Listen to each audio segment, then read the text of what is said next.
Pastilah kau mengenal ajarannya tentang cinta dan kasihnya yang sungguh sangat indah kepada seluruh isi dunia. Bila kau telah mengenal Sang Buddha,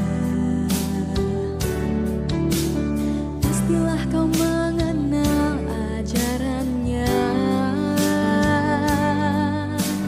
tentang perbuatan yang benar dan yang salah. Semua pastilah ada karmanya. Roda kehidupan kan terus berputar sesuai karma yang telah kita perbuat. Bila dirimu ingin hidup damai dan bahagia, hiduplah sesuai dengan ajarannya.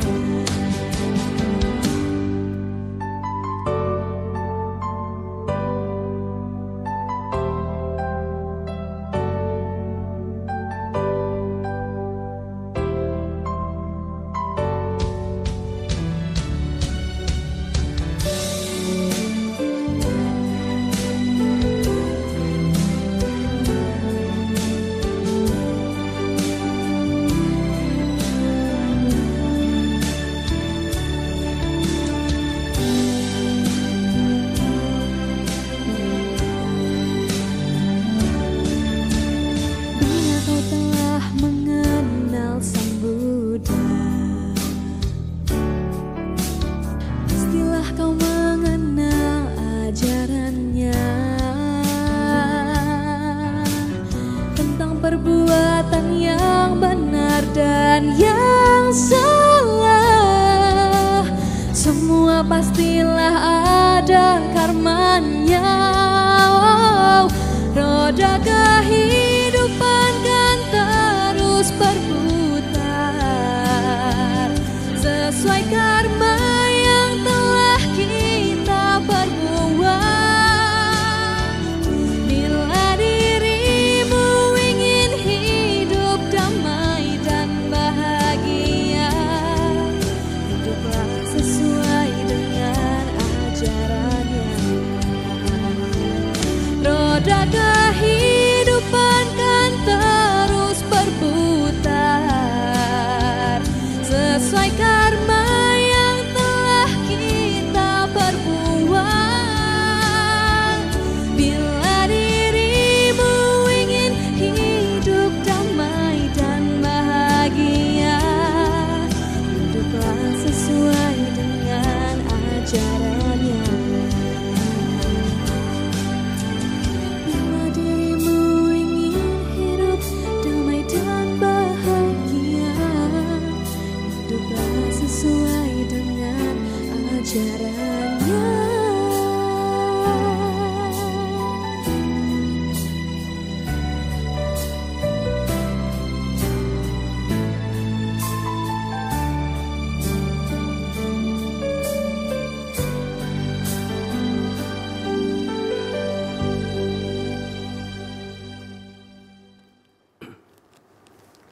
Namo Buddhaya. Sebelum kita memulai mimbar pada hari ini, marilah kita bersama-sama menghormat kepada Buddha, Dhamma, dan Sangha dengan bersikap anjali. Namo Dharmaya, Namo Dharmaya, Namo Sanghaya. Semoga para Buddha dan para Bodhisattva melimpahkan cinta kasih, kebijaksanaan, dan kekuatan mereka kepada semua makhluk hidup. Pemirsa TPRI Sumatera Selatan yang berbahagia, berjumpa kembali dengan kami dengan acara Mimbar Agama Buddha. Saya, pemandu acara Heko Virianadi, akan memandu acara selama 1 jam ke depan. Pemirsa TPRI Sumatera Selatan dimanapun Anda berada, pada kesempatan ini dengan penuh berkah ini mari kita bersama-sama menguraikan makna Buddhisme dan Tahun Baru Imlek. Sebagai tradisi yang tidak kaya tidak hanya kaya akan budaya, tetapi juga nilai spiritual. Dengan mimbar agama pada hari ini akan mengupas lebih lanjut tentang bagaimana dan menjalankan peran dalam hari Imlek dalam agama Buddha. Dan telah hadir bersama kita narasumber yang tentunya tidak asing lagi, yaitu Yang Mulia Biksu Padima Kusala yang akrab dikenal dengan Suhu Hengsan. Beliau adalah Ketua Wihara Pundarika Dharma. Nama budaya Suhu? Nama budaya. Ya, bagaimana kabarnya Suhu? Baik. Ya, semoga senantiasa dalam lindungan Tiratana. Baiklah, pemirsa TVRI yang berbahagia. Selanjutnya, marilah kita dengan penjelasan tentang bagaimana agama Buddha dalam hari Imlek. Kepada Suhu kami persilakan. Jadi bagaimana Suhu tentang agama Buddha itu tentang hari Imlek ini Suhu? Baik, saudara Dharma dimanapun Anda berada, salam meta dalam Dhamma, Namo Buddhaya. Pada kesempatan yang penuh berkah ini, kita akan membahas tentang perayaan hari Imlek dengan agama Buddha, ya. Di mana perayaan hari Imlek ini bukan hanya saja yang penuh dengan nilai-nilai budaya, tetapi juga terdapat nilai-nilai spiritual, ya. Perayaan hari Imlek atau biasa kita kenal juga dengan perayaan hari Tionghoa, di mana perayaan ini adalah perayaan pergantian musim, ya, harusnya pergantian musim, yaitu pergantian dari musim dingin menuju pada musim semi. Nah, biasanya pada saat momen perayaan hari Imlek ini, kita suka atau menganggap ini dijadikan waktu untuk suatu perubahan untuk diri kita. Pada saat momen perayaan hari Imlek, kita mengubah, mengintrospeksi diri kita sendiri, ya, kita menyambut keberuntungan di tahun yang baru, lalu kita membuat satu ikatan yang lebih keakraban dengan keluarga kita. Nah, dalam agama Buddha, momen ini sangat penting juga, ya, di mana pada saat perayaan Imlek kita bisa merenungkan perbuatan-perbuatan kita di dalam kehidupan kita sehari-hari. Lalu kita lebih mengenal Buddha Dharma. Kita berharap tahun yang baru ini yang akan datang kita bisa melewatinya dengan lebih bahagia, lebih baik dari tahun-tahun sebelumnya. Dan tentu kita juga harus membuat atau melakukan kebajikan yang baru di tahun-tahun yang baru ini supaya kehidupan kita lebih baik dari tahun sebelumnya. Pada saat perayaan Imlek, ya, sebenarnya terdapat banyak sekali momen-momen yang bisa kita rayakan atau bisa kita lakukan yang berhubungan erat dengan agama Buddha itu sendiri. Contoh, sebelum perayaan Imlek, ya, menjelang Imlek biasanya kita melakukan bersih-bersih, ya, bersih-bersih ini membersihkan rumah, ya kan, atau kita juga di wihara juga membersihkan wihara, ya kan. Nah, lalu kita akan melakukan kebajikan, yaitu biasanya umat-umat ke wihara, ya, untuk berbuat kebajikan, ya kan. Contohnya melakukan persembahan pelita, persembahan buah, dan lain-lain.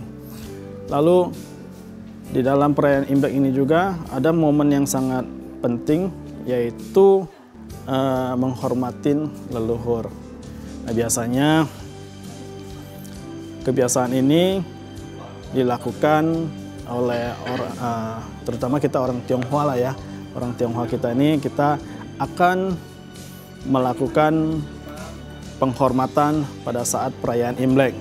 Nah, perayaan Imlek ini penghormatan kepada leluhur ini sebenarnya ada beberapa lah ya.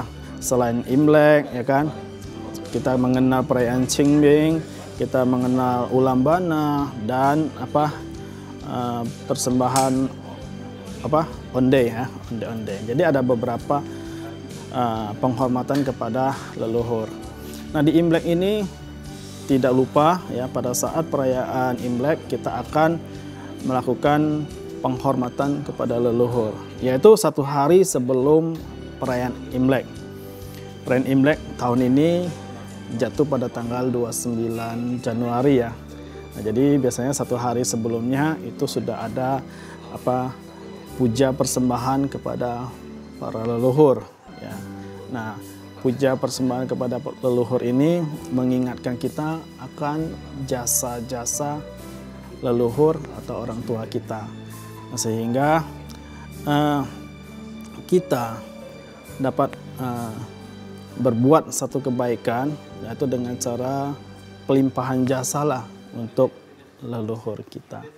Nah, mungkin ini ada beberapa hal yang kita lakukan pada saat perayaan Imlek ya, yang berhubungan dengan agama Buddha itu sendiri. Nah, Pak Eko.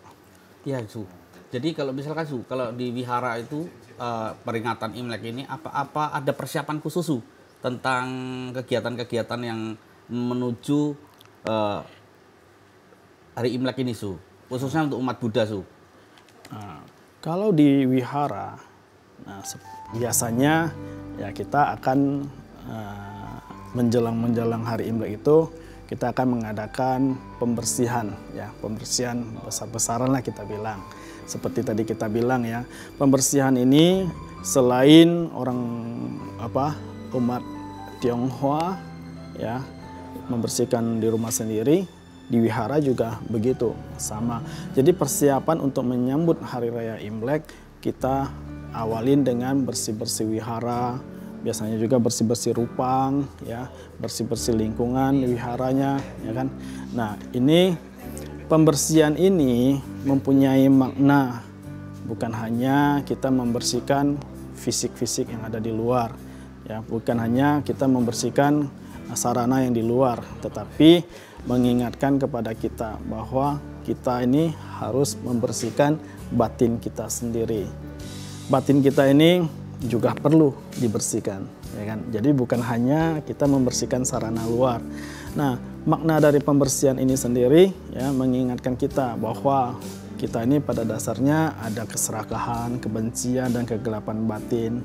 Nah, kita juga harus membersihkan kekotoran batin ini supaya di tahun yang akan datang harapan yang kita inginkan itu sesuai dengan yang kita inginkan. Nah, jadi supaya juga di tahun yang akan datang kehidupan kita itu lebih baik dan lebih bahagia lagi. Nah, itu persiapannya. Persiapan lainnya biasanya juga setelah kita melakukan pembersihan wihara, kita akan membuat simbol-simbol Imlek lah yang memeriahkan kegiatan Imlek ini, yang ada hubungannya lah dengan ajaran-ajaran Buddha Dharma. Contohnya kita akan menggantung lampion. Pelita lampion ini mempunyai makna penerangan ya, mempunyai penerangan supaya kehidupan kita ke depan itu penuh dengan kebahagiaan dan segala yang kita jalankan itu berjalan dengan lancar. Lalu yang keduanya mungkin kita akan adakan persembahan. Salah satunya mungkin persembahan buah-buahan.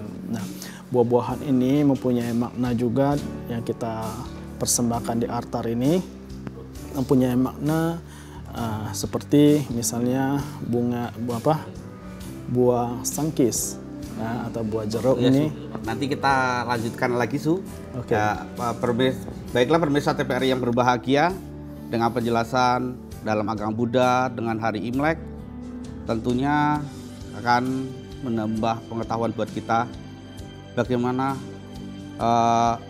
Mari kita saksikan pariwara berikut ini.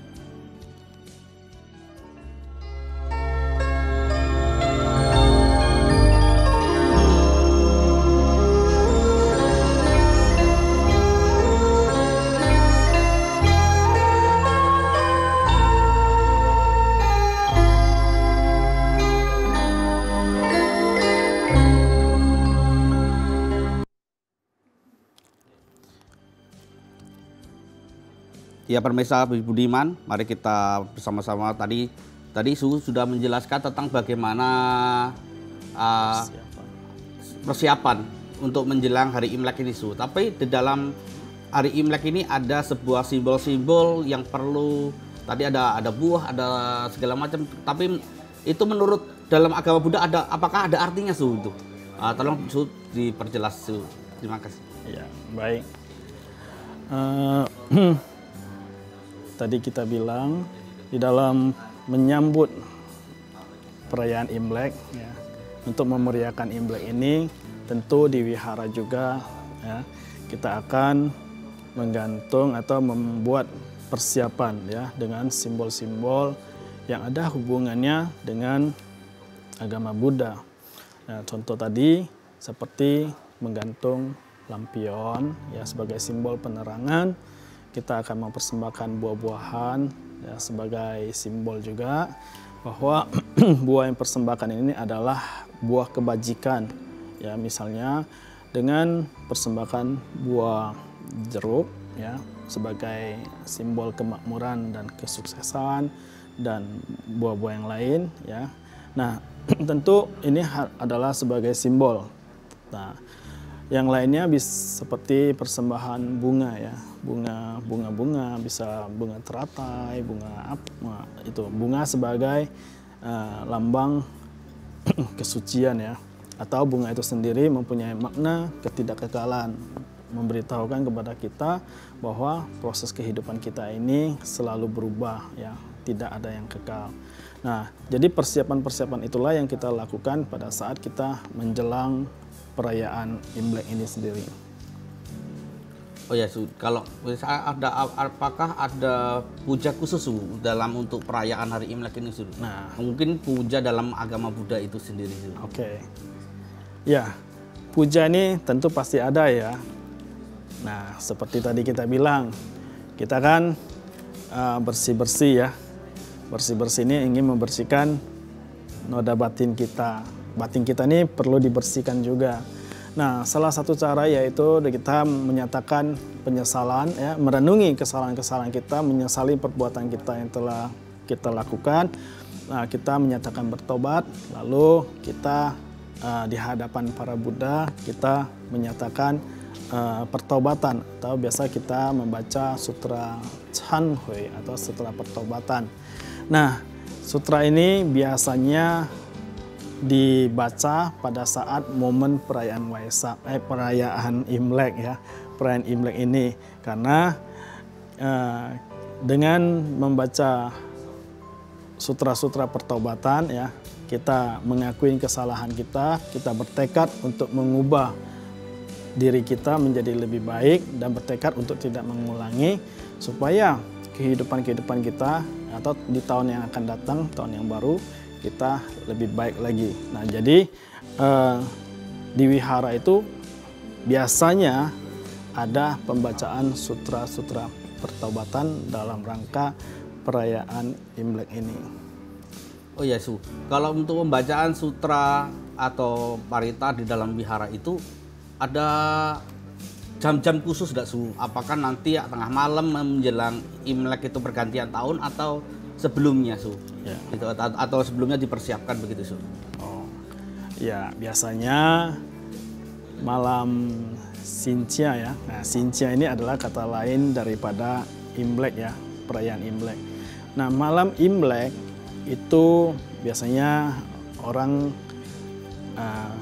akan melakukan satu puja kepada, kita bilang Tian Gong lah ya.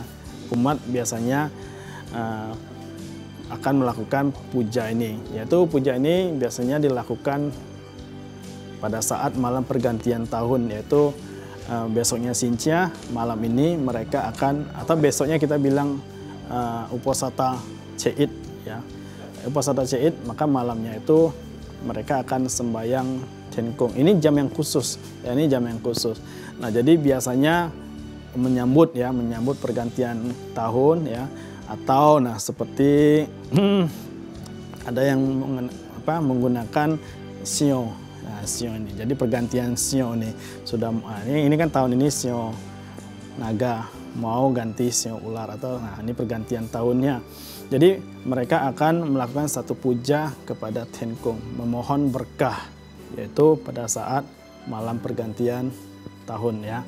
Nah, setelah itu jam-jam khusus untuk kebaktian atau puja baktinya itu tergantung dari vihara masing-masing. Nah, dalam momen Imlek ini itu jangkanya waktunya itu kan dari Uposatha tanggal 1 Cait sampai tanggal 15 atau kita bilang Cap Gome ya. Nah, dalam waktu jangka ini biasanya disesuaikan dengan wihara masing-masing. Mereka mau ngadain kebaktiannya di hari apa, ya itu disesuaikan dengan wihara masing-masing. Tetapi yang jelasnya setiap wihara itu pasti ada melakukan puja bakti Imlek, itu pasti ada. Nah, itu. Oh iya, Su. Itu tadi tentang puja bakti, Su. Biasanya itu saya lihat itu setelah puja bakti itu ada pembagian buah ya. Buah itu berbentuk buah jeruk itu, buah jeruk dan Imlek itu identik dengan ampau, Su. Apakah dalam Buddhis juga ada seperti itu, Su? Iya. Nah, ini memberi ya. Nah, kita bilang memberi atau berbagi pada saat momen-momen Imlek ini. Selain tadi kita membagikan buah jeruk, bagi angpau ya kan. Nah, itu bahkan sebelum hari Imlek, biasanya mendekatin atau menjelang-jelang hari Imlek itu umat Buddha atau umat Tionghoa itu juga suka ya berbagi ke panti-panti asuhan ya kan, panti jompo. Nah, mereka akan berbagi momen dalam rangka Imlek ini. Nah, kebiasaan yang biasanya dilakukan untuk berbagi ini seperti bagi jeruk ini ya tanda keberuntungan ya. Nah, jeruk itu simbol dari Jisiang. Jisiang itu keberuntungan. Nah, jadi berbagi keberuntungan. Lalu berbagi angpau. Nah, ini momen yang tidak pernah tertinggal ya. Jadi pasti ada bagi-bagi angpau. Nah, kedua hal ini yang sering kita berbagi ini tentu ada hubungannya dengan ajaran Sang Buddha ya. Nah, ajaran Sang Buddha di sini adalah praktek berdana ya, dimana pada saat momen Imlek kita berbagi dengan orang lain atau kita memberikan angpau tadi ya, memberi dengan hati yang tulus di dalam agama Buddha. Ini adalah praktek dana. Praktek dana ini bila dilakukan dengan baik, dilakukan dengan tulus, maka akan menghasilkan atau mengkondisikan satu karma baik. Nah, makanya pada saat momen-momen Imlek kita suka melakukan dana, memberi, yaitu kita menciptakan kondisi-kondisi baik ini, yang mana kondisi ini akan membantu kita atau mengkondisikan kehidupan kita lebih baik di kemudian hari. Begitu. Ya, Su. Itu tadi adalah tentang simbol jeruk dan ampau, Su. Terkadang saya lihat juga banyak sekali, Su, umat Buddha itu kalau pada perayaan hari Imlek itu identik dengan hari pakai baju merah, Su. Oh, iya. Ya, datang baju merah begitu, Su. Oh. Itu bagaimana, Su? Ya, jadi kita orang Tionghoa, budaya dari leluhur kita ya, bahwa baju merah itu apa? Merah itu simbol kebahagiaan ya.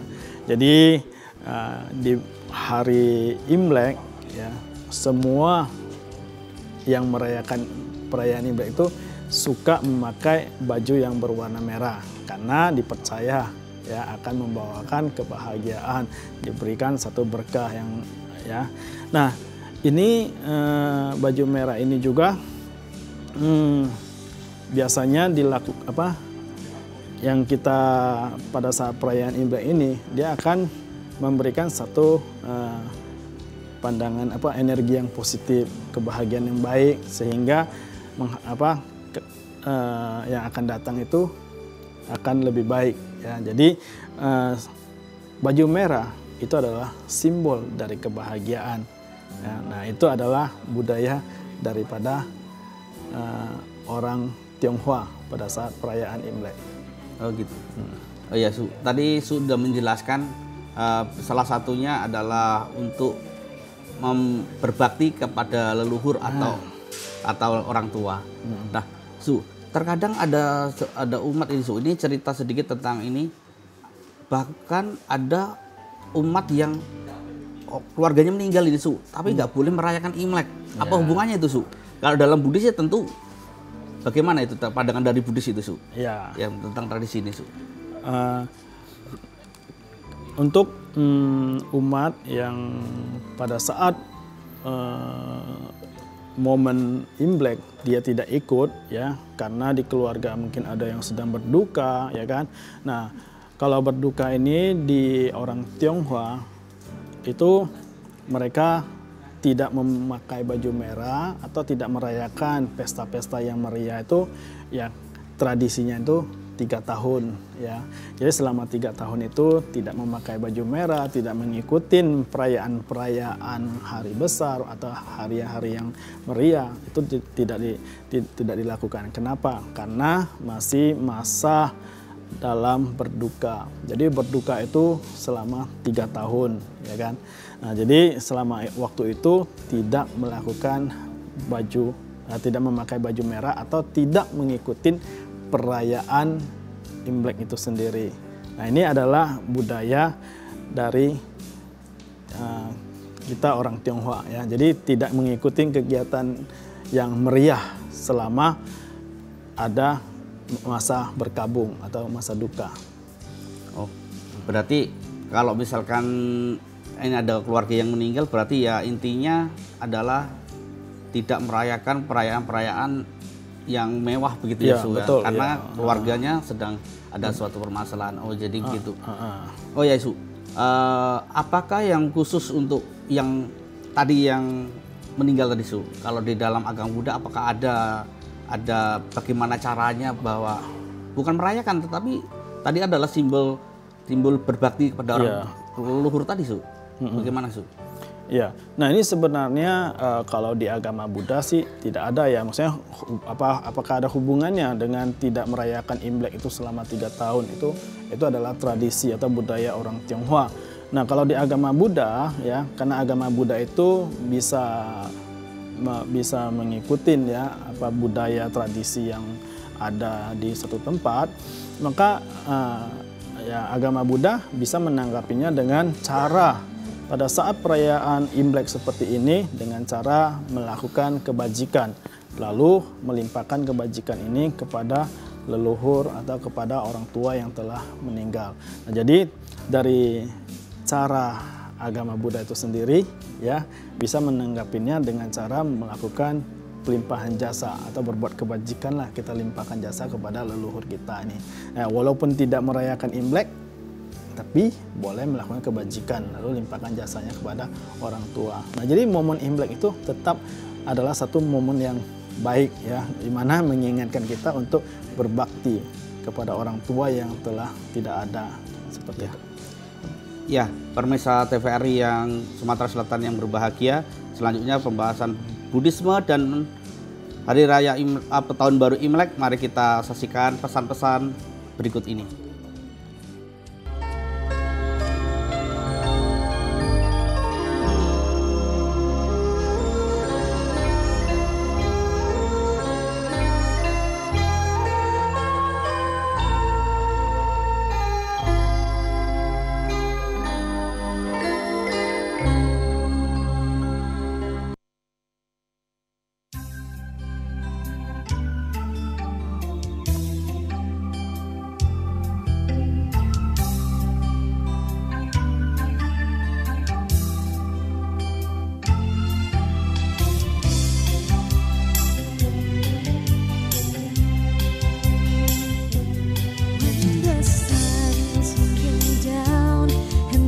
stars come shining bright, and the light will follow soon enough.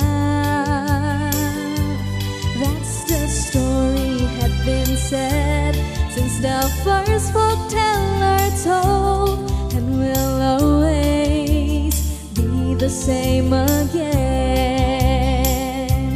We should always be united and continue telling Dharma, so the truth will always be declared.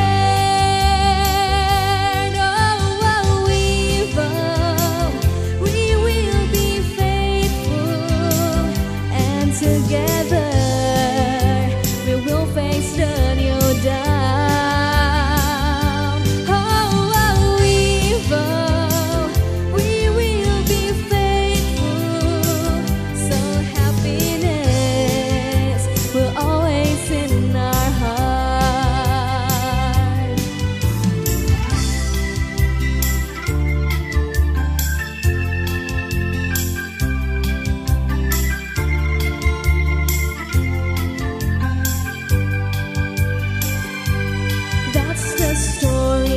Been said since the first folkteller told, and will always be the same again. We should always be united and continue telling Dharma, so the truth will always be declared.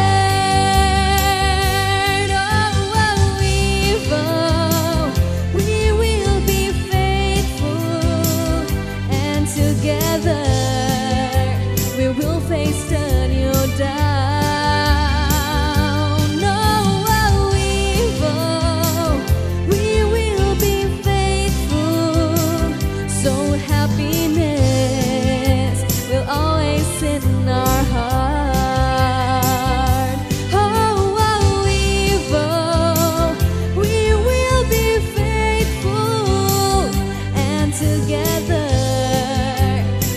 face the new dawn. Oh, evil, we will be faithful, so happiness will always in our heart.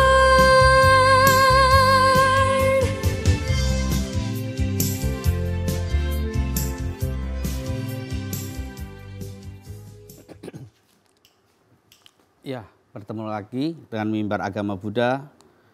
Tadi ada penjelasan tentang bagaimana cara penghormatan kepada leluhur, Su. Nah, tetapi dalam agama Buddha itu apakah ada praktek khusus, Su, untuk menyambutnya gitu, Su? Menyambut hari Imlek ini, Su?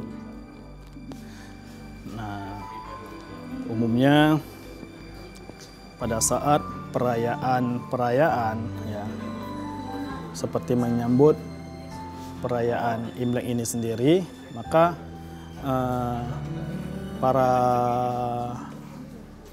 umat ya, atau kita bilang ya orang Tionghoa lah yang menyambut perayaan Imlek ini, pada saat mereka melakukan penghormatan kepada leluhur, mereka akan menyiapkan berbagai macam persembahan. Nah, biasanya itu kita bilang 1 hari sebelum perayaan, ya kan? Jadi biasanya kan perayaan Imlek ini 1 harinya itu kan biasanya suka apa? Mereka akan masak-masak lah ya. Lalu mereka akan sebelum mereka makan, ya mereka akan melakukan persembahan kepada leluhur. Ya.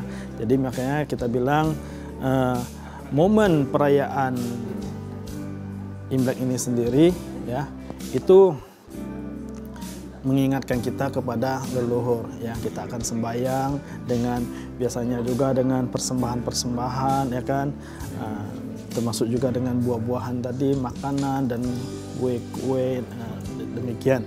Nah itu sebagai persembahan, simbol persembahannya. Jadi yang itu yang kita lakukan pada saat penghormatan kepada leluhur.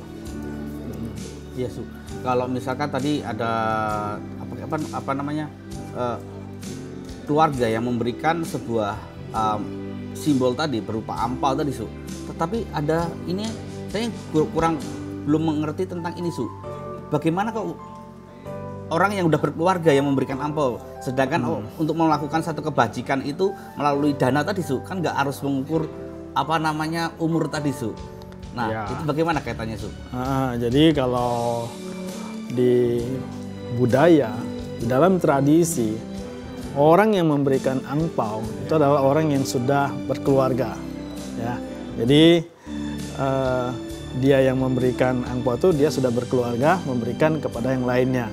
Dan yang belum berkeluarga biasanya mereka tidak memberikan karena dipercaya ya nanti untuk mencari jodoh di kehidupannya dia akan lebih sulit. Nah, jadi seperti itu. Jadi budaya ini tradisi, ya kan, tradisi. Nah, sebenarnya kalau dipandang dari sudut agama Buddha sebenarnya tidak, ya. Namanya kita memberi itu tidak melihat status sudah berkeluarga atau belum. Tetapi namanya memberi itu kan berdana. Jadi kapan saja, di mana saja boleh kita lakukan berdana itu tanpa melihat statusnya sudah keluarga atau belum, karena kebaikan itu bisa dilakukan oleh siapa saja. Nah, seperti itu. Jadi kalau dipandang dari agama Buddha itu tidak ada pantangannya, ya, tidak ada pantangannya.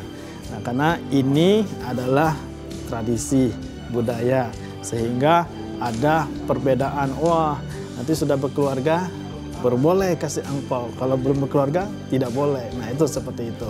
Oh ya, jadi kalau itu kan itu sebuah tradisi Su ya. Ya. Kalau Buddhis tadi siapapun itu boleh memberikan dana. Betul, gitu. ya betul. Karena berbuat kebajikan itu kan tanpa harus melihat status kita itu apa, ya kan? Oh iya, Su. Jadi ini Su, yang sangat menarik ini bagaimana caranya Su? Kalau suatu misalkan gini Su, memberi dana itu apakah ada cara khusus dalam Buddhis Su?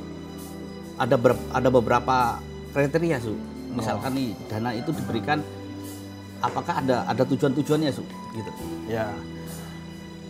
Praktek dana, ya, praktek dana ini adalah salah satu juga praktek jalan bodhisattva, ya, di mana di dalam 6 paramita dana itu adalah nomor 1. Nah, dana ini dilakukan dengan, ya, tentunya kalau kita bilang dengan ikhlas, ya, dengan ikhlas. Namun ada, kalau kita mengikuti ajaran para Buddha, para bodhisattva, berdana itu harus kita sendiri yang memberikan, melakukan, dan dengan cara memperhatikan.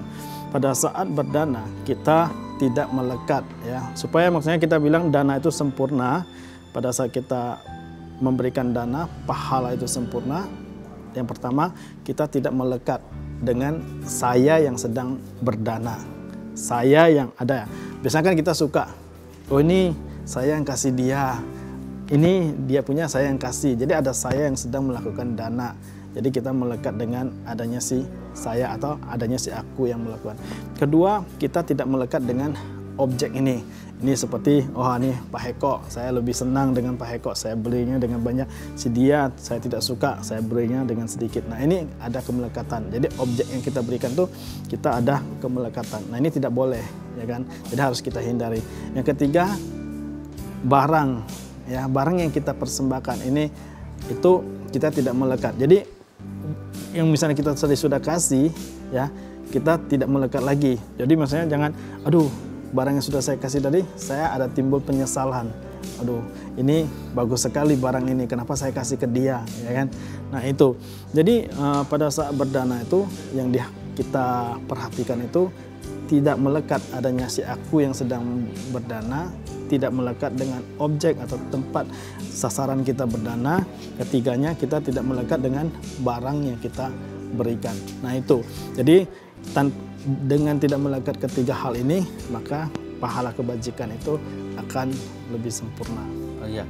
Jadi dana tadi itu adalah kriteria atau tujuan dari dana itu sendiri. Iya, betul. Ya, jadi ini terkadang ada umat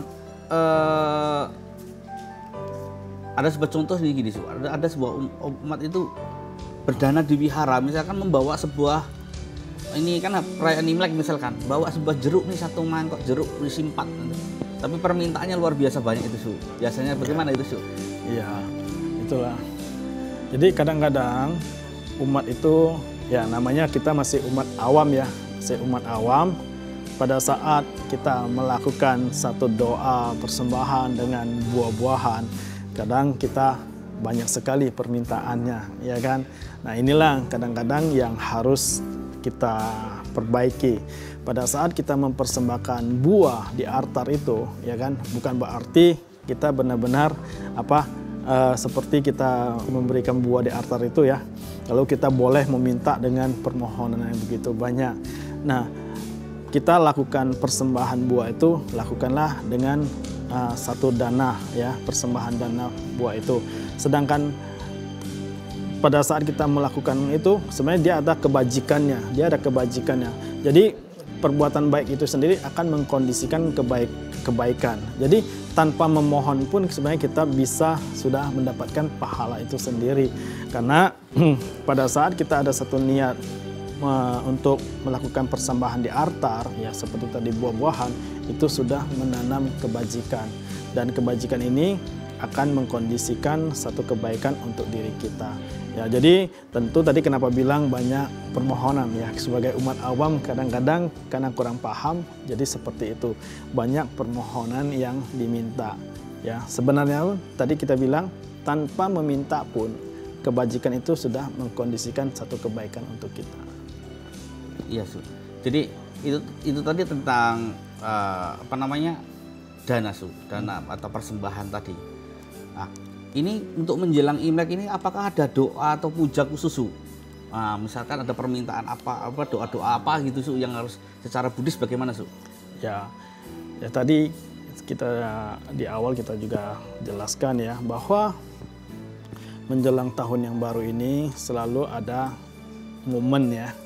Kita tuh ada harapan lah supaya tahun ke depan ini lebih baik dengan tahun yang sebelumnya. Makanya kita akan melakukan satu permohonan ya kan. Nah, jadi untuk bisa terwujud permohonan itu ya, kita sendiri harus melakukan perubahan. Ya, seperti tadi kita bilang ya, simbol dari kita bersih-bersih yaitu membersihkan batin kita. Kita di tahun yang baru ini ya, kita banyak melakukan doa, banyak melakukan kebaktian, berbuat kebajikan ya kan. Lalu kita mengikuti kebaktian pertobatan tadi seperti tadi kita bilang Chan Hui tadi. Nah, dia akan bisa memberikan kita harapan yang kita inginkan itu benar-benar terwujud ya sesuai dengan keinginan kita. Nah, seperti itu. Oke. Ya pemirsa TVRI yang berbahagia, selanjutnya kita saksikan pariwara berikut ini.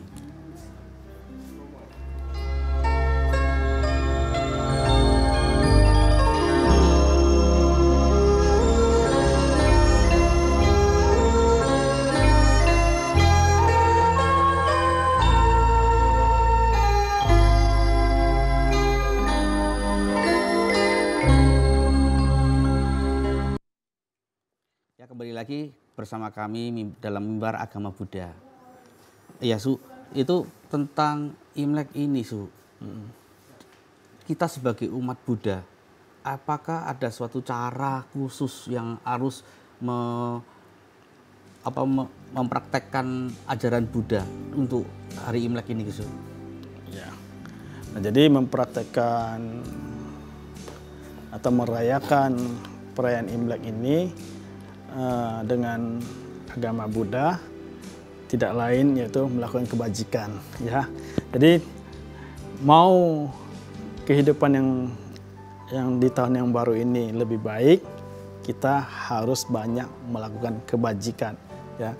Karena hanya kebajikan itulah yang dapat membawa kita pada kebahagiaan ya. Nah, jadi hanya dengan melakukan berbagai macam kebajikan yang seperti yang kita telah sebut tadi ya kan, pada saat momen perayaan ini sebenarnya momen perayaan Imlek ini banyak sekali ya Ya, tadi kita bilang membersih-bersih rumah, ya kan, simbol membersihkan diri kita, melakukan kebajikan, berdana, yaitu berbagi, ya kan, berbagi angpau, berbagi berkah dengan orang lain, ya kan. Lalu kita ke wihara, ikut sembahyang, ikut doa, ikut kebaktian. Ini semua adalah kebajikan yang bisa kita lakukan. Gitu. Ya, Su. Kalau di wihara itu setelah Imlek selesai, hari berikutnya itu bagaimana? Apa berkunjung ke umat Anjang Sana begitu atau bagaimana, Su? Ya. Tradisinya? Nah, di perayaan ini juga satu tadi ada setelah kegiatan ritual di wihara, umat bisa saling berkunjung ke keluarga, ya, yaitu untuk mempererat hubungan kekeluargaan, ya, dimana pada saat berkunjung ini, ya kan, bisa menunjukkan rasa bersyukur kepada orang tua kita, berterima kasih karena mereka, ya, karena ada mereka baru ada kita hari ini, ya kan. Nah, jadi kunjungan ke sanak saudara atau teman yaitu untuk mempererat hubungan kekeluargaan dan saling bersyukur, saling memaafkan, begitu. Berarti intinya dalam perayaan Imlek ini kita berkunjung ke menjalin suatu persaudaraan ke rumah umat-umat yang dimana umat yang tertua dulu yang kita kunjungi tentunya, Su, ya. Biasanya kita akan mengunjungi orang tua kita, orang tua dulu, ya. Iya, atau yang lebih senior kita, begitu. Oh ya, Su. Sebelum kita tutup, Su, tolong simpulkan dari materi yang kita jabarkan pada hari ini, Su. Okay. Untuk umat Buddha bagaimana? Apakah ada khusus gitu, Su? Ya, Su, silakan. Baik, umat Buddha atau umat sedharma yang berada dimanapun Anda berada, ya kan, dalam momen perayaan Imlek, ya, kita bisa melakukan berbagai macam kebajikan yang diajarkan oleh Sang Buddha, ya, dimana tadi kita bilang, ya, pada saat menjelang Imlek kita akan melakukan bersih-bersih, ya. Jangan lupa kita juga membersihkan batin kita supaya batin kita ini bersih, ya, dan menyambut tahun yang baru ini dengan pikiran yang bersih juga. Kedua, kita melakukan kebajikan yaitu dengan berdana atau memberi, ya. Pada momen Imlek ini kita bisa berbagi dengan sanak keluarga atau orang-orang yang membutuhkan.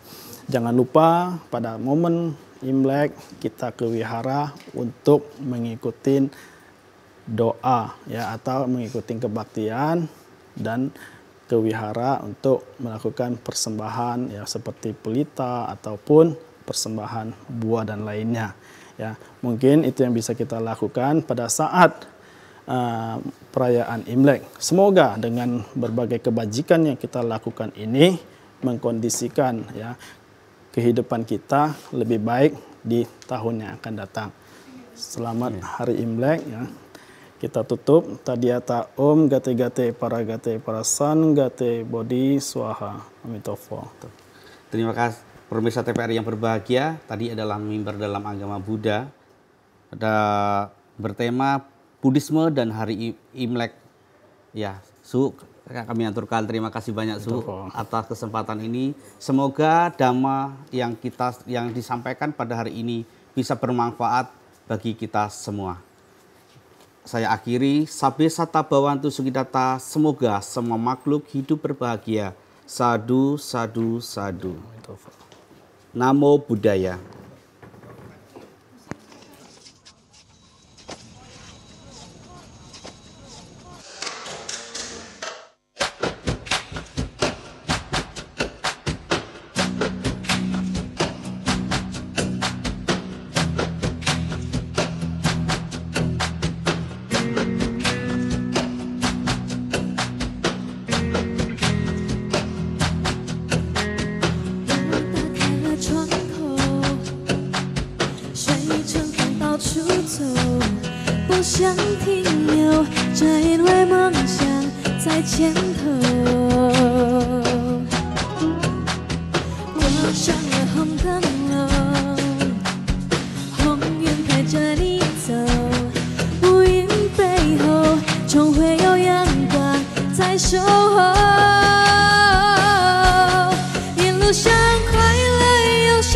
幸好有你陪在我身旁。